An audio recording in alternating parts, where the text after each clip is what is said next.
am so sorry. We are all out of our agendas, but we can print one for you. No big deal. Okay. We're fine. We can share. Perfect. I can share. We don't have to have. Yep. You want that? Thank you. All right. Well, thank you all so much for coming today. I really appreciate it.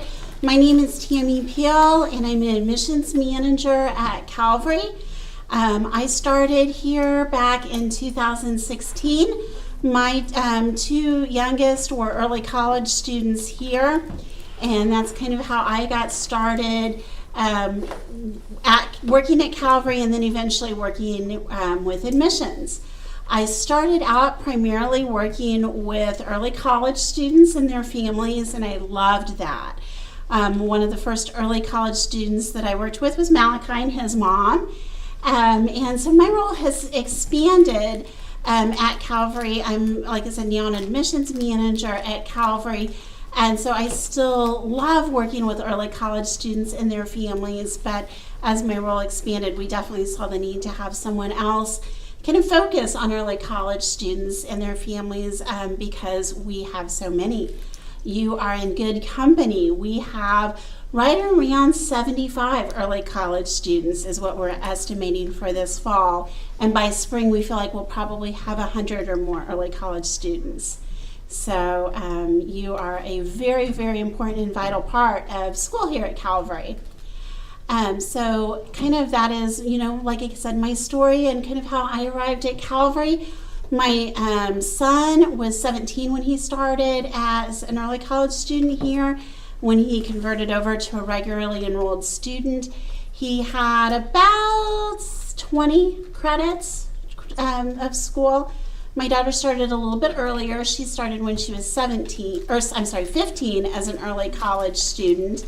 And so by the time she converted over to a regularly enrolled student, she had, I believe, 25 credits.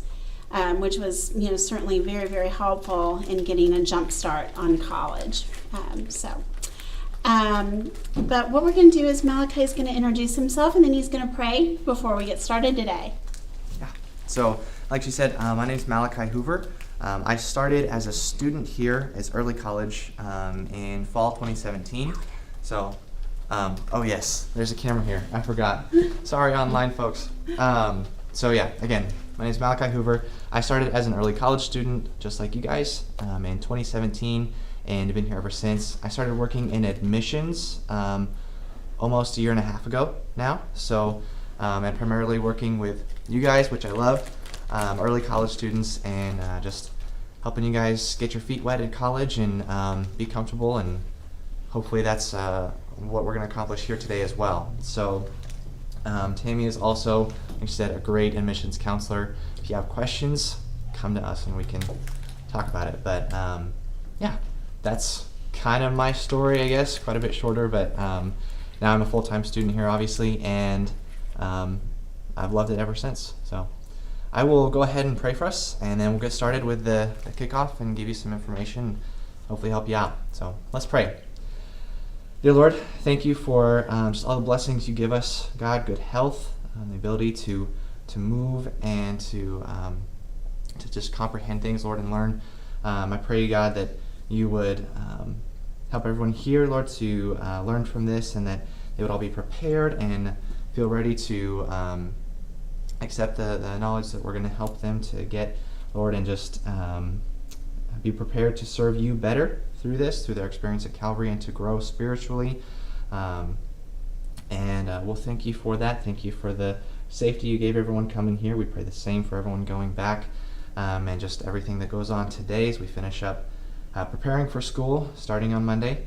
Again, we just thank you for it, and pray this all in Jesus' name. Amen. Amen. All right. All right, thank you. Yeah. So the first thing I want to talk to you about today is the mask situation. And, especially for you who are on social media, as you know, there are a lot of strong feelings about masks, both for them and against them. And what we want to do is we want to be respectful to everyone in their feelings and their boundaries. And so there are some guidelines that we've put in place here at Calvary just to help our community feel respected and valued and safe. So for situations like kind of like we're in now, where we can put some space in between us, then if people are comfortable and feel like that's what they'd like to do is wear a mask, then that's great. For situations and times when you couldn't put a little space between you, if you feel like that's not what I'm comfortable with and you want to opt not to wear a mask, as long as you're doing social distancing and you're away from someone, then that's fine to not be wearing a mask. Now, where I would ask is if you are in a situation with someone and they indicate that they are feeling uncomfortable, or it's a situation where you're kind of getting that, like a vibe from them that they're uncomfortable, please let's just be respectful for each other and each other's boundaries. Lord willing, we pray that this situation ends quickly and that this becomes a kind of a blip on the radar of life. And in 10 years, this is something that we all are like, oh yeah, remember back then? So that's kind of what we're definitely praying for. But in the meantime, this has created new challenges for us, certainly as individuals and as a body of Christ, and definitely as a part of our community here. So that's kind of the primary thing I would ask, is just for all of us to be loving and respectful of each other. So, but just kind of with some other guidelines for early college students, one of the first things that I would ask you to definitely do when you're interacting with our regularly enrolled students is go ahead and identify yourself as an early college student. If they ask, something like, is this your first year? Or, oh, I've never seen you around before, something like that. Make sure you say something like, oh yes, I'm Tammy, I'm an early college student now, or something like that. And there's several reasons why we want to do that. We want to, again, be respectful and keep everyone safe. We want you to make our regularly enrolled students aware of boundaries that they might need to have with minors, because it's definitely a situation where you are a college student, but for most of you, you're not 18 yet. And so before you get into an awkward situation with maybe someone thinking, oh, she's cute, I want to get to know her better, or something like that, we want to make sure that everybody's aware of each other's status. So kind of on that end also, as you are our college students, definitely, but you're also still homeschool parents and students. And so the parents still have responsibility with making sure that their students are, doing the things that they need to do. So all of that is different depending on people's homes and their families and what they feel like they've set up with their student. So I know for me, when my kids were early college students here, I told them, I'm paying for this, and so you're going to give me your usernames and passwords so I can always have access to your grades, and I know how you're doing in school. Other parents are not comfortable with that. They feel like this is an opportunity for their students to have more responsibility, and that's fine too, whatever parameters you've set up.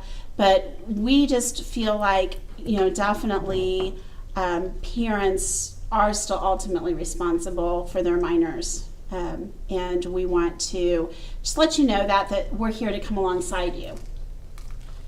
So same thing for students.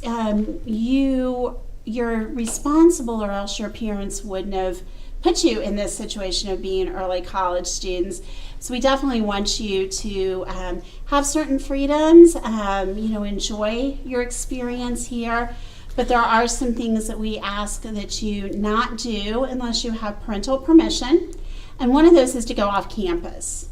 We don't want a situation where your parents think you're on campus and then they're getting a phone call or something's happened and they're very surprised to find out you're at Walmart with some friends or something. So please have those discussions, parents and students, as to what's going to be allowed. And a lot of it might depend on your age. We have some early college students who are maybe 14, 15. They might not be allowed on, off campus. But for some of our early college students who drive, that might be a different scenario altogether. I can tell you from, kind of my experience the last few years of doing this, What a lot of parents do is when their students first start or when they're younger, there's a lot more parental oversight and a lot more parental rules in place. And then by the time, they're 16, 17, generally parents check in with their students a little bit. How are you doing in comp? Do you need any help? How's that going? But they're not necessarily checking day to day what their grades are. And there's a little bit more freedom built into it too, of the situation of, maybe you are allowed to go have lunch with friends or something like that. So all of those things are whatever the student and parent sets up, but just we ask you to have those conversations. So then a dorm is another situation where we want early college students to have some flexibility and freedom, but understand still your minors. So if you have, and your parents have given you permission to have like a study session in the dorms in the evening, or if there's some regularly enrolled students you've become friends with, and they've invited you to an activity maybe that's happening in the dorms, something like that, and you have your parents okay to do that, that's great. That is wonderful. We want you to make friends here, both with early college students and with our regularly enrolled students. What I ask you not to do, unless there's a certain special circumstance, is stay all night in the dorms. And then if you would, for whatever reason, stay all night in the dorm, you definitely need your parents' permission from that. And you also please email either Malachi or me or student services and let us know too. So a certain circumstance for that might be you have a 6 o'clock class in the evening and everything's fine when you get to class, and then halfway through class we have an ice storm develop or something like that. Then that might be a time when a friend says, hey, you can stay with me instead of driving home. Just text your parents and get that okay. Or for some of you who are going to participate in music or theater events, there might be a time when a rehearsal gets out really late, 11 o'clock at night, and you feel like you're really tired, you don't want to drive home. One of your castmates says, hey, you can stay in the dorm with me. That would be a certain circumstance where that would be acceptable to do as far as I'm concerned, but just check in with your mom and dad definitely so that they know where you're at and you've had that conversation as if that is even acceptable to them or not. Because it might be that, rather than staying in the dorm, mom and dad would just prefer to come get you. So those are conversations to have. And they're conversations to have best before you're in that circumstance. So if your student is going to be participating in some of those late night activities, just kind of maybe I would encourage you to have a game plan going into it as to how to handle those things. So, Sorry, that's okay. Thank Thank you. So, like I mentioned, music and theater, those are activities that are open and available for you as early college students. You can participate in audition for praise band, for chorale, for any of our theater productions, for like they have winter shorts, which is kind of a one-act plays, things like that they have here. We have Masterworks, which is kind of a classical piece of music that they perform generally around Christmas time. So all of those are opportunities that are available for you. We also have different activities here on campus. Every other Saturday, the ladies have Coffee and Jesus, and you can definitely participate in that. There's going to be like fall social, winter social. Sometimes there's like just pick up volleyball games that on the sand volleyball court, things like that. As early college students, you're definitely welcome to participate in any of those activities that you have parental permission to participate in. Where early college students are not allowed to participate would be activities that are off campus. So there is like a spring formal. That is not something that's really early college students are eligible for unless you are invited by a regularly enrolled student. And then, of course, that would also be a conversation with parents to have. Other activities that might be off campus, like this week is Welcome Week. Certain things that are happening this week for Welcome Week, are definitely you're invited to. There's going to be a picnic this week that you can come to. Families are encouraged to come to that as well. There are some other activities going on campus this week. Definitely something you can participate in. There's going to be a night on the plaza that they have, and that's something to wait and look forward to from when you're a regularly enrolled student. Something like that. So if you have any questions for myself or Malachi as to what early college students can and can't participate in, any guidelines for early college students, anything like that, definitely ask. We sure are happy to answer any of those questions. So does anybody have anything? Yes. What sports are we not allowed to? You are not allowed to try out for our teams as early college students. Now they do have different, pickup games quite often. They'll be sending out things like that either through emails or like Facebook, things like that you can find out about, and definitely can participate in all of those. We have cross country, and it's not really a part of our sports division. It's just kind of a loosely organized thing that that staff members volunteered to lead, and so you can participate in that.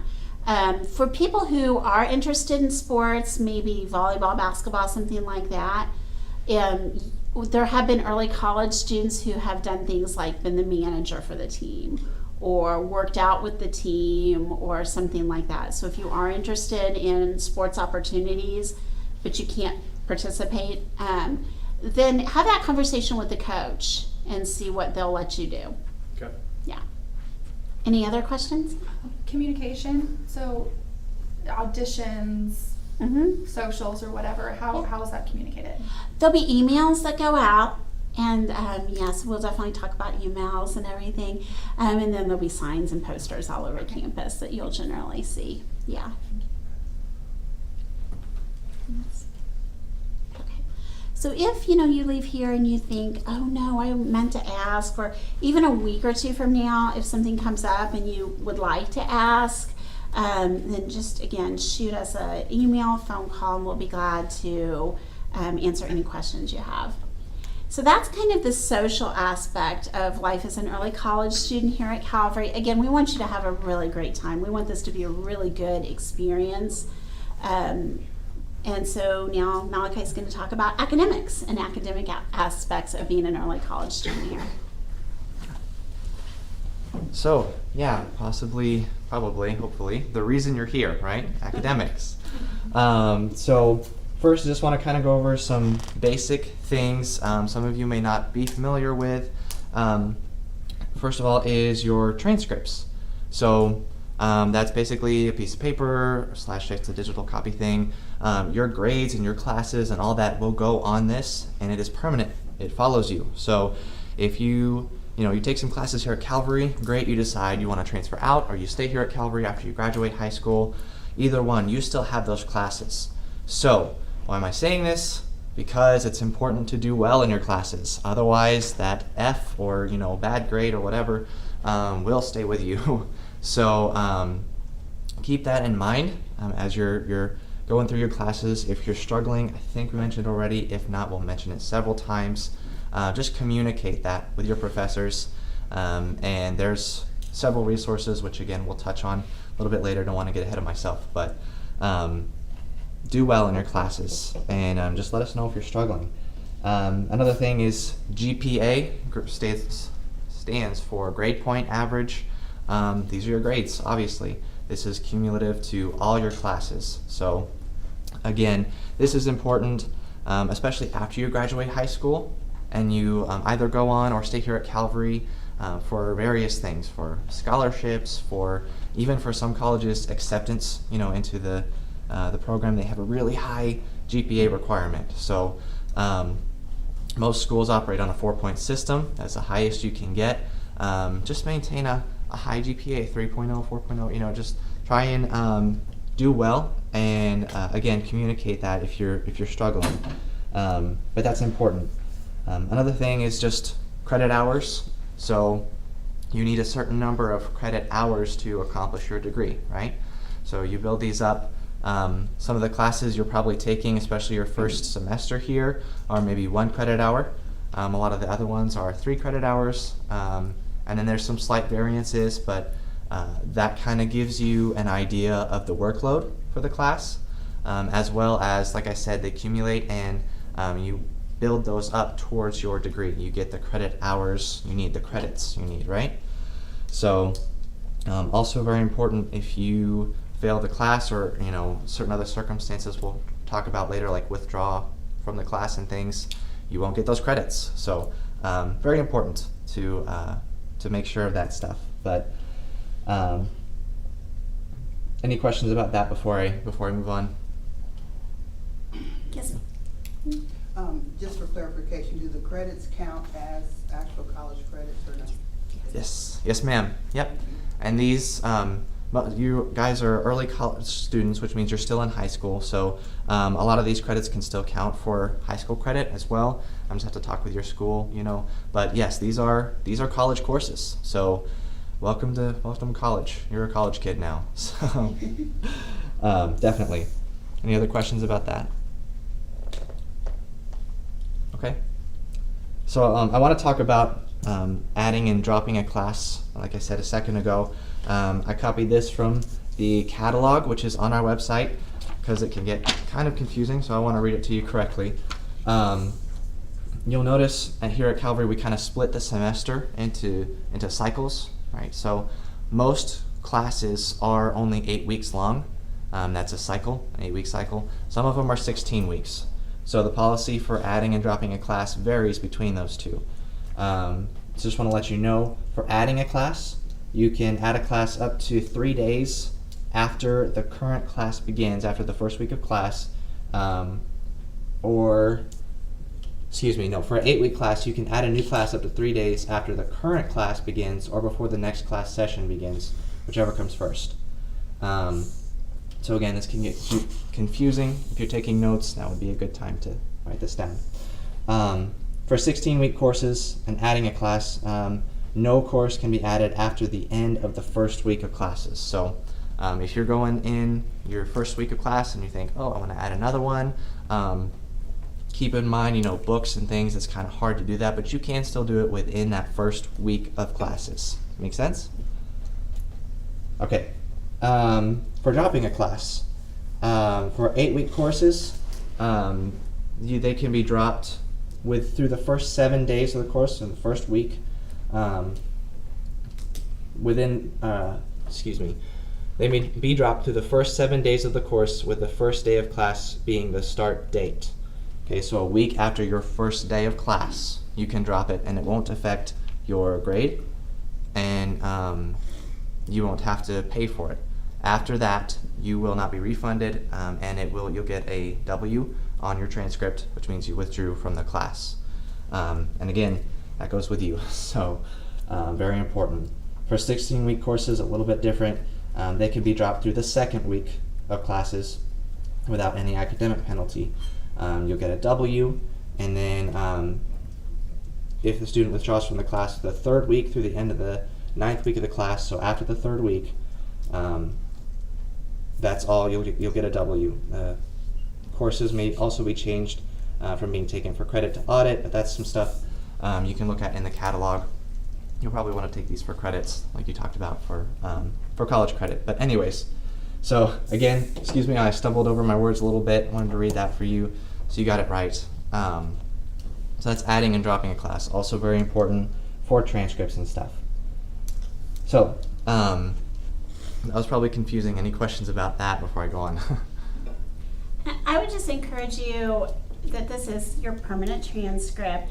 So if you get into math class and you've taken a class of it and you're like, oh no, I am lost, and this is not going to work out for me. Or if it's a situation where you start in your first week of school hits and then you end up with the lead role in a community theater thing you're involved in, or you got bumped up in a sports that you play or something like that, and you realize, oh, my time just shrank, then it is much better to withdraw or drop a class than to do poorly in one and have it reflect on your permanent transcript. So, sometimes people will feel like, oh, I can't quit something, I'll be a coward, or that's the easy way out, or something like that. And there can definitely be truth in feeling like that most of the time about a lot of things. But trying to power through a class that you're just going to do poorly in, it's just better to not. So. Definitely. Any questions about that or anything? So I'm going to go out of order because it feels right to talk about this now. Again, if you are feeling overwhelmed, you felt like you overscheduled yourself, or whatever, on your agenda it says the Clark Academic Center, aka the CAC, right, the CAC. That's a huge resource. If you feel like you're struggling in a class, that is over in the library building. If you're on campus, you can visit it. Not this fall, though. Unfortunately, they're operating online only. But still, essentially what that is free tutoring. So if you have a paper you want to correct and kind of revise and things, but you don't know how, send it to them, and they'll get back to you usually within 24, 48 hours, and with tons of revisions. I took one paper there, and they tore it apart in a good way. But it's great. They know what they're doing, and very, very helpful, and you'll probably get a better grade. Not just papers, they'll also help you with math. You can call in, ask questions and things. Definitely keep that in mind. And again, it's free. It doesn't cost to use it. So yes, ma'am. How do we get in touch with them there virtually? Is there a way to get in touch with them? Yes, ma'am. So their email address is on the website, and I'm trying to remember it right now. It's on the same page as library. So if you go to library, then there'll be a place on there that also discusses the Clark Academic Center, or just even in the search bar, you can put Clark Academic Center. And one thing that we are, going to strive to do this year is send out communication directly to early college students and their families. And so with that, we'll have that list. And I definitely would encourage you. They Skype, they email, they can do FaceTime. I mean, really, they'll do anything to help you succeed. Yes, absolutely. So again, keep that in mind, and use it to your advantage. And then the other thing especially is talk with your professors. If you are feeling like you have too much going on, or if you are struggling with a class, the professors here, in my experience, and again I've been here for 3 years, they are all very, very open to working with you and questions, and reach out to them, email them. A lot of them even put their phone numbers on the syllabus. So they put that there for a reason. They want you to reach out. So talk to them. Again, if you're struggling, they're willing to work with you, and be willing to work with them too. So again, you can maintain your grades and things, and you want to do well. So, and of course, again, talk to your parents and things too, and they'll be able to help you out, I'm sure, as well. So, very important things about grades and stuff, but for another academic thing, I'm going back now on the agenda, but the Canvas and Populi systems we use. This is your very first step after your registration. You get an email, and this is the most important thing, is to set up your student email account, your Populi account, which is your student portal, and Canvas, where you'll see your classes and assignments and turn in assignments. Okay, so that's very important. Right after you get registered, like I said, you'll get that email, and you'll be able to set that up. Set it up as soon as possible, if you guys haven't already, because it's like a temporary password thing. But I think most of you have gotten registered, so again, set that up as soon as possible. If you have questions, contact us or the IT department, and they'll be able to help you. Again, on that form we'll give out to you guys on who to contact for things. But so like I said, student email address, we'll address that first. That is how we at Calvary will communicate with you guys almost exclusively after you're registered. That's only very few exceptions. So like sports events, or other events, theater, plays, productions and things, and then just general information you guys will need to know as students here. That will come to your student email address. So again, if you haven't got that set up, set it up, and just check it. Check it often. I have it set up on my phone where it gives me a notification or whatever, so I know when I get an email. Some of you that may be annoying, that's fine. Just make sure you check it often, because that's very important. That's also how your professors may communicate with you. So set it up and check it. And then Populi is, like I said, the student portal. So that's where you'll see the classes that you've taken, that you are taking, and your grades. And that'll have your GPA in it, which stands for what? Grade point average. Thank you. Yep, stands for grade point average. Also in the student portal, your Populi will be your financial information. So your bill, and I can't remember now, it's a new system. I don't know if there's a way to pay through Populi or not, but normally the way to pay is just online there on the cashier's office webpage. There's a couple different methods. You can send us a check, you can do it online, whatever, but your financial information is also in Populi. So go in there and poke around a little bit and see what you think of it, because again, that's also an important part of being a student here. So, and then lastly, Canvas. Canvas will be your best friend as a student, right? So this is a very important part of academics. Like I said earlier, this is where you will see your classes and you'll see your assignments. Your professor may also communicate with you through that a little bit, but most assignments are turned in digitally through this anyways, unless the professor specifically says, those of you in class, turn this into me, hard copy or whatever. But that's where you'll spend most of your time, as a student. So get that set up, and you'll see information about the class. The syllabus will be uploaded. That's where you'll watch the lectures and things, and pretty much all you need throughout the school year as for completing your class will be through Canvas. So what are the 3 important things after you get registered? Most important things to set up. Your email, Populi, and Canvas. Yes, very good. Cool. That's pretty much it for academics. You guys have questions about that or anything for us? Yes? I saw something on the syllabus about when they take a test, that it's administered and you pay for each test. Is that right? There's a system that we're using this year, and I can get more information about that. It's a relatively new system. I believe that's been built into class fees and things, but I will check that to make sure of that. And what our professors have moved to is not having very many tests, which is one of the reasons why at Calvary we have more papers than a lot of schools do.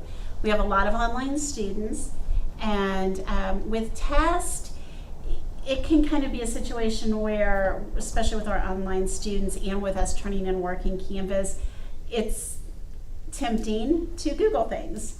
And so for most work, it's in a paper, because that way our professor knows if you can write a paper on something, you understand it.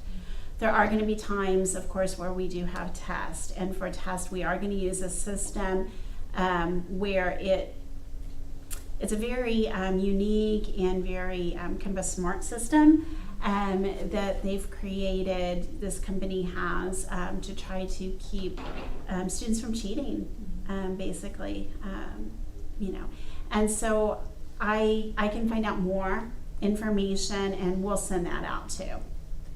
Yes, ma'am? Okay, so we're a little bit late, but are the classes only going to be online, or will there be some on campus? There are going to be some on campus and some online, and that should be communicated through Canvas from your professor for each course. Some professors, very few of them, are opting to have just remote-only classes. Most professors' intention is to have class here on campus. So, students can opt to do either one, of course, and they gave that opportunity to professors as well to say what they were comfortable with. And I would say probably 95% of our professors intend to have class here.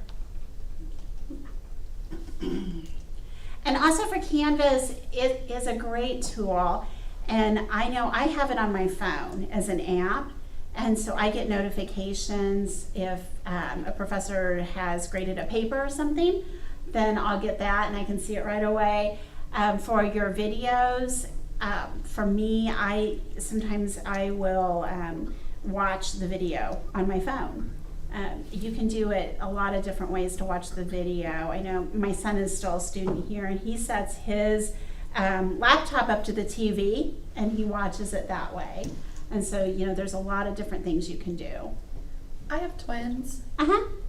Does it show if you've watched them? Like, could they watch it together in that way? Yeah, they can, absolutely. So you can get a whole group together to watch the video. They just need to do the work, separately, of course. Yeah. Yeah. It's important. Yeah. But for those of you with a smartphone, I would definitely encourage you to put the app on your phone. It can be really handy. Yes, very much. Alrighty, so that's pretty much it for the academics. Of course, questions, just let us know. And Tammy's going to go over some more just Calvary-specific information you guys will need to know as students. So. Yeah. Okay, so what you're going to do is we have it set up so where all of our students just get emails. Our IT department would be very overwhelmed if they would try to figure out who is an early college student, who's regularly enrolled, who's seminary. We don't have the bandwidth for that. So there's going to be emails that go out that don't pertain to you. I'm really sorry about that, but that's just kind of the reality. So I want to let you know now what emails to ignore. And some of those emails are going to be about activities or events that you do not have to participate in. You're not required to, but you're welcome to. So assembly or chapel, you'll hear them used interchangeably, is one of those activities. And we're going to have that twice a week on Monday and Wednesday. And you're welcome to participate and come to that if you'd like, but as an early college student, you're not required to attend assembly or chapel. Again, you'll hear both words, and they are interchangeable.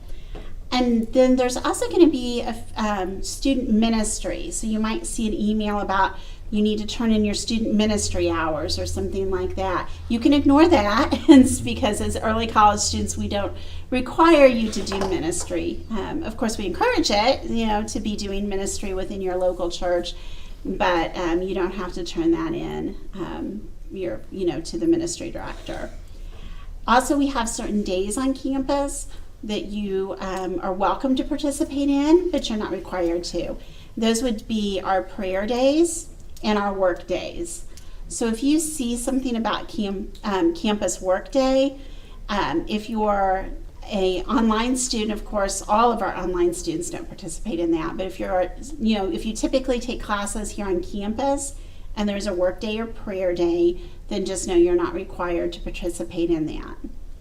And then Malachi talked about billing, and that's another thing that's important information to know. If you have a question about your bill, then Grace Shader is our cashier, and she can definitely help you with that. And then your billing will also be on Populi as well. FERPA, if you have not filled out a FERPA form, giving us authorization to speak with your parents about things like your grades or financials, something like that, then please let Malachi or I know, and we will make sure you get a FERPA form. And basically what a FERPA form is it just is a legal document that gives us authorization to speak with your parents. It's kind of that gray area. You are a minor and you're an early college student, but since you are still a college student, just to maintain legality, we ask that you sign that FERPA form. Another thing to talk about is campus security. So we try really hard to keep our campus safe and secure for our students, faculty, and staff. So we ask that you just be mindful of things. Lock your car doors. If you are here on campus in the evening, be in a group. If someone approaches you that, doesn't seem like a student, then, don't engage with them, don't speak with them. If somebody comes up in a car and says, hey, or something, I've got a question, just keep walking. We really want you to be safe. And it can be, this is a family environment here. All of us know each other, and we're all very comfortable with each other. And so that's kind of twofold. On one hand, you'll probably be aware that, hey, that's not somebody I've ever seen here before. And so that will be kind of red, flashers here going off, oh no, I don't know them. But since we are kind of a very friendly community, most people's first thought is, oh, it's somebody that needs help, or somebody's, something like that. But just, those warning signs in your head, listen to them, and don't engage with people on campus that seem like they shouldn't be here. And if something happens like that someone does approach you, or you see something that, makes you feel uncomfortable, then definitely contact security. And I really encourage you to all put the security phone number in your phones. And that's something that'll go out to you as well. So we just, again, want everybody to be safe. And so one of the things we do to keep people safe is we have key cards, and that gets us in and out of our buildings. So, Malika's got a key card right here. If you have not gotten a key card yet, then after we're done with this, we can go over to security, and they'll get you a key card. And so for certain buildings like Madison Hall, where our offices are, you won't need a key card. But for the education building, to get into the gym, and a couple other buildings, I think, on campus, to get into the dorm and so forth, you'll definitely need a key card. Also, you need a student ID. Your student ID will also act as your library card. So if you haven't received a student ID yet, then we can go over and get one of those as well. Parking pass. Again, we really try to keep track of who's on campus and who's not, and that's why we have parking passes. They're free. And so if, for parents and students, if you are going to be parked on campus, we ask that you get a parking pass. And that's something else that we can take care of when we're done here. So another thing you can sign up for is security alerts. So there are going to be times when there might be a security situation where there might be like an accident near campus or something like that, or there's a tornado warning, all kinds of different situations where campus security might send out an alert. And you can sign up to get those. Students can, as well as parents, sign up to get those alerts.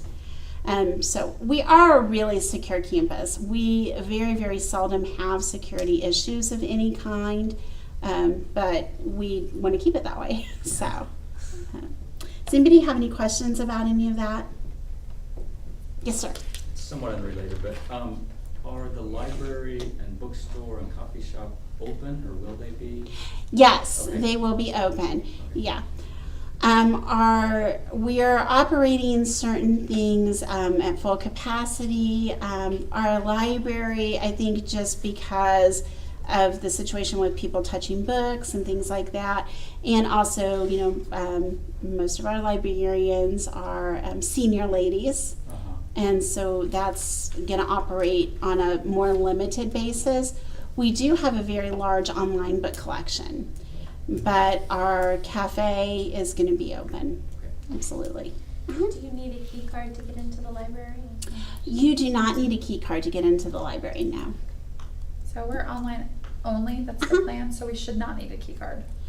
I would still maybe get one. Just, you'll need to go upstairs to get a student ID anyway, and things like that. It might be helpful to also have a parking pass in case there is something on campus. Okay. So you might as well get a key card, because it might be something where, again, I want you to have a great experience. I want you to make friends with each other, with our regularly enrolled students, and there might be a time when, you would like to go to the gym. We have a workout room that you're welcome to use.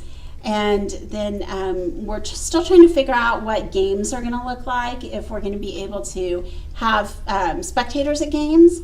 Hopefully we are. And with that being the case, it might be a situation where you want to come cheer on friends that are playing. So. Does anybody have any questions about campus security, parking passes, IDs, anything like that? I had a communication question. Uh-huh. We were getting emails, and one of them looked like maybe a newsletter. Okay. It was a PDF. Mm-hmm. I don't remember what it was called. The chatter. The chatter. Okay. So that we were having trouble opening it. The PDF wasn't opening. Oh, okay. Give me your email, address, and we'll see what we can do to figure Okay. that out. Has anyone else been getting the chatter and having trouble opening it?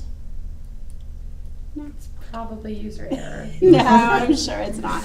We'll figure it out. Yeah, the chatter is a method of communication, and one of the things that students like best about the chatter is it tells on there what's going to be served in the cafeteria. So, as early college students, you're of course not on the meal plan, but you are certainly welcome to eat in the cafeteria. The price varies depending on what you're getting. But I will say a lot of early college students just, if they're going to be here all day, eat lunch either downstairs in the cafe or outside of there in the student lounge area. So, yeah. Cafe is a very popular place for everyone on campus, but I think particularly early college students. Yeah. Probably so. Yeah. Speaking of that, I didn't talk about books or anything. Oh, yeah, I'll let you talk about that. If I could interject, yeah. Certainly. So the cafe, the Warrior Cafe, is downstairs, not directly under us, but down those stairs, out that door, and through the room to your left, and you'll see the cafe area. Great place to get, a coffee, or they have, smoothies and various things. So also very delicious. Check that out. But in the back of the room, kind of, is a bookshelf, and I think a lot of you guys already know about this because we've communicated with you. But there on that bookshelf are textbooks, used textbooks.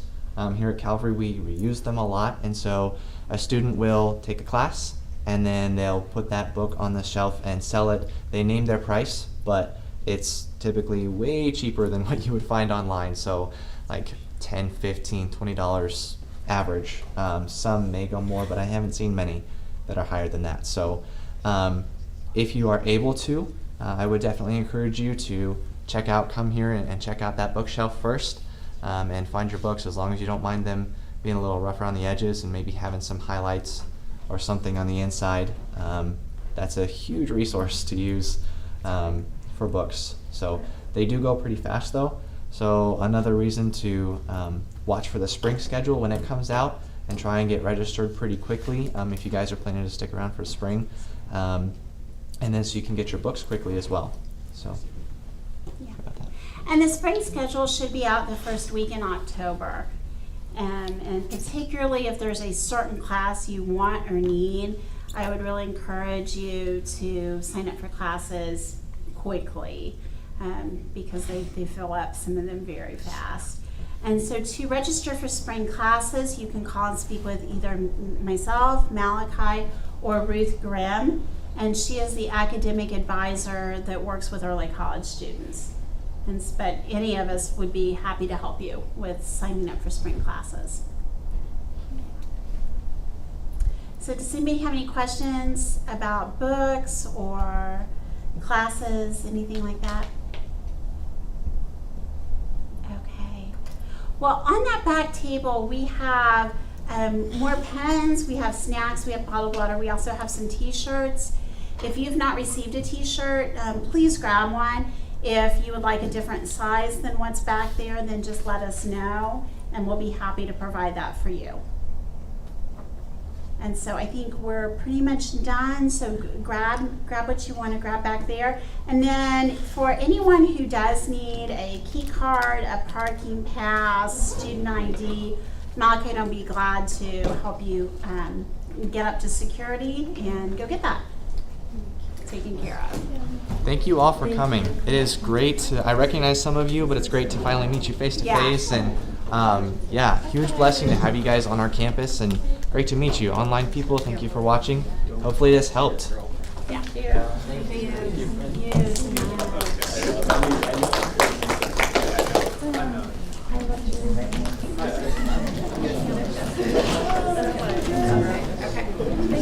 And I'm happy to, I don't know if you hear those. Like, did I miss something?